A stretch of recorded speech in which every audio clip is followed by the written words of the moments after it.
Autumn is a magic time of year. You see two different plant groups come together. The end of the summer bedding and the beginning of the autumn bedding. Stuff that we plant outside for colour.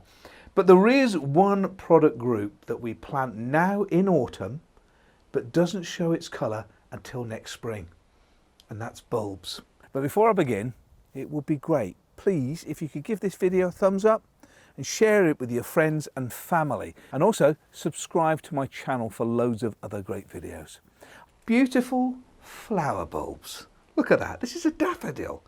There are many different varieties of bulbs that we plant during autumn for spring flowering. Daffodils, tulips, crocus, snowdrops, and a whole host of other plant varieties.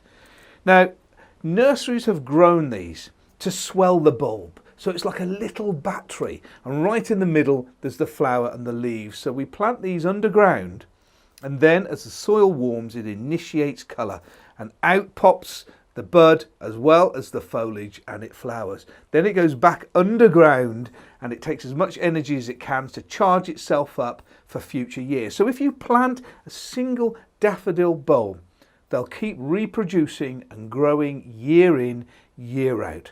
Bulbs are an investment for your garden that just keep on giving. And they're so inexpensive as well. You can buy packets of bulbs, certainly things like daffodils, you can buy whole sacks of that you plant into the ground and they continue to grow. Now let me just show you some of the different varieties. Here we have some beautiful tulips. This one is flecked, as you can see around. It's a beautiful one. It's called a Grand Perfection. And then there are other more traditional bulbs as well that you've got that give a more of a reddish feeling. And of course there's also varieties like the daffodils here. Hyacinths are really good too. Beautiful snowdrops as well. Lots of different types that you can add, and garden centres are full of different varieties and so much for you to choose from. Now here's some hints and tips on bulbs. Firstly, how deep do you plant them? Other than having full instructions on the packet, which you should follow, a general rule of thumb is you plant a bulb 3 times the depth of the height of the bulb. So the bulb is this high, 1, 2, 3. And that enables the bulb to be far enough down so squirrels can't find them and the like, and also so it can anchor itself, and then it grows through the soil and flowers just up above. Another thing about planting bulbs is making sure you get them the right way up. I mean, some of them are more obvious than others. For instance, here you can see a slight coning at the top, likewise this hyacinth bulb here, and the bulbs are quite flat at the bottom, and some of them you can see roots which come out like this. So it's always best, and sometimes it's very obvious, which way up to go. Likewise with a tulip and a crocus. The tulip is obviously quite, flat at the base and there's a point. And with the crocus you can see that little flexing and that flat bottom where the roots come out, and there you can almost see the beginning of a shoot coming out at the top.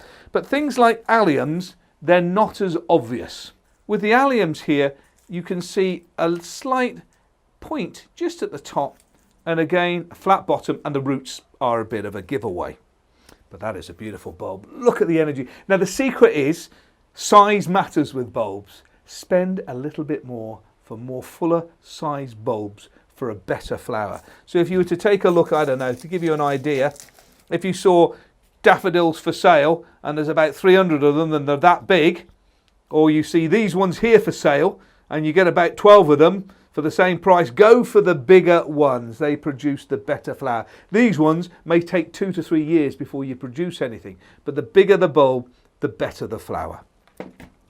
Now, a good tip when planting bulbs is to make sure that water can't get in and around them, because water can rot bulbs.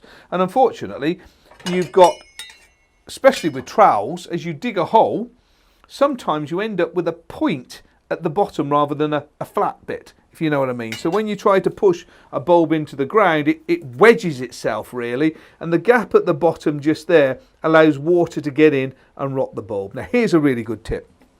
The similarity between a light bulb and a flower bulb.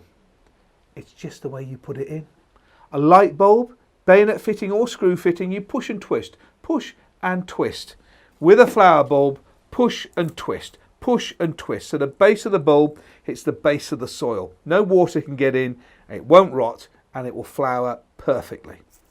Another good tip is watching out our cheeky squirrels coming over and smelling where you've just planted bulbs, and then the soft earth where you dug them out. They find it easier to get down, and they collect the bulbs, of course, and disappear off to stash them somewhere or eat them on the spot. The secret here is to get hold of a cheese grater and a bit of soap, and literally grate the soap as you're planting the bulb. So effectively you've got detergent that tastes horrible, so when the squirrel goes down, and also the perfume from the detergent will also mask where you've planted the bulbs so they don't get the scent. There are different methods of planting. Usually a bulb trowel is a bit different from a traditional trowel. Traditional trowel is quite wide at the top. There's a couple of different options there. Where bulb trowels are slightly longer and thinner, enabling you to take a core of soil out. Some of them have even got markings on so you can measure how far you're going down. Or some of them just take a literal core of soil out. You go into the ground like that, take a core of soil out, put your bulb in, and then push the soil back in. And in fact, these bulb planters, there are even bigger ones, which enables you to stand upright and take core of soil out to plant a lot of bulbs relatively easily. Well, I hope you're enjoying the video so far. I've got a free monthly newsletter that is packed with great seasonal gardening hints and tips. It's in the description below, so sign up and take a look. It's all about planting in the ground or planting in pots, but you can also produce bulbs that will flower round about Christmas time. Things like hyacinths that are different from normal hyacinths. And let me just explain. Some hyacinths have been specially prepared to flower indoors for Christmas time, and they're called prepared hyacinths. I kid you not. There you go. If you read on the packet there, prepared for indoor growing.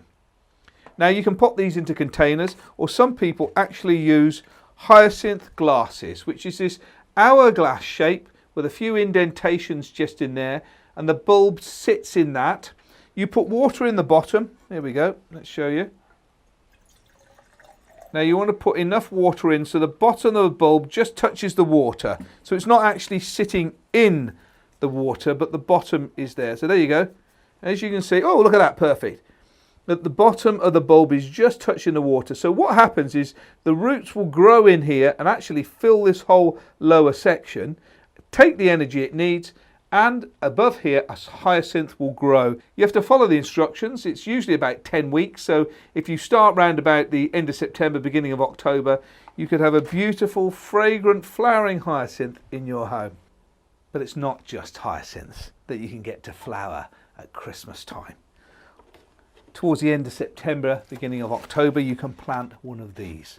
This is an amaryllis, and you'll see these for sale in a whole host of different garden centres. And it's such a lovely plant. Look at the flower on that. This one's called Caprice. Flecks of pink with a lovely white throat to it. And it comes up on a long spike, and the flowers are just so stunning. It's marvellous to do, just for yourself, on your office desk, on your kitchen windowsill, or something to get the kids involved as well. And here's what you get. You open it up. There's this. This is in fact compost. It's just been dried and pressed. So you put it in water and it expands into the planting medium. You get the bulb as well. It's a big bulb. And you also get the pot too. So I've got time to soften that one. So I'm just using a bit of compost here. Planting them is very easy. Make sure you put some compost at the bottom. This plant itself doesn't sit underneath the soil. When you're planting this, just loosen the roots. Sits in the pot about that much, maybe a little taller. A bit more compost here. Add a bit into the bottom there and settle it in. Push the roots down and then put the compost in and around. So you're really like tucking it into bed, I suppose, rather than pushing it hard down into the soil. There you go. So you've got the crown or the top of the bulb at the top here. And that's really it. It will start to generate growth and grow up. Make sure that it never sits in water. That's the key thing, because they can rot. So if they've got drainage holes, let them drain out and you can water them as they go. And that will grow and flower for Christmas. If you're potting it up round about the last week in September, first week in October, you don't have to have it to flower for Christmas. You can buy these at Christmas. They're great Christmas presents as well to give to people so they can garden indoors. Well, there you have it. Autumn is nature's time for planting, certainly when it comes down to bulbs. Invest in your garden for tulips and for daffodils and crocus and snowdrops and hyacinths, or you can plant some containers indoors to give you bulb colour. And if you plant them at the right time, you also get colour for Christmas as well. Invest in your garden by putting in some spring colour bulbs to put a smile on your face next year. Please give this video a thumbs up and subscribe to my channel for more great content like this. And remember to switch on the notifications to be notified of my latest videos. And check out also my newsletter. It's completely free, giving loads of great ideas and hints and tips on plants, growing your own, and wildlife and garden design too. Thanks for watching.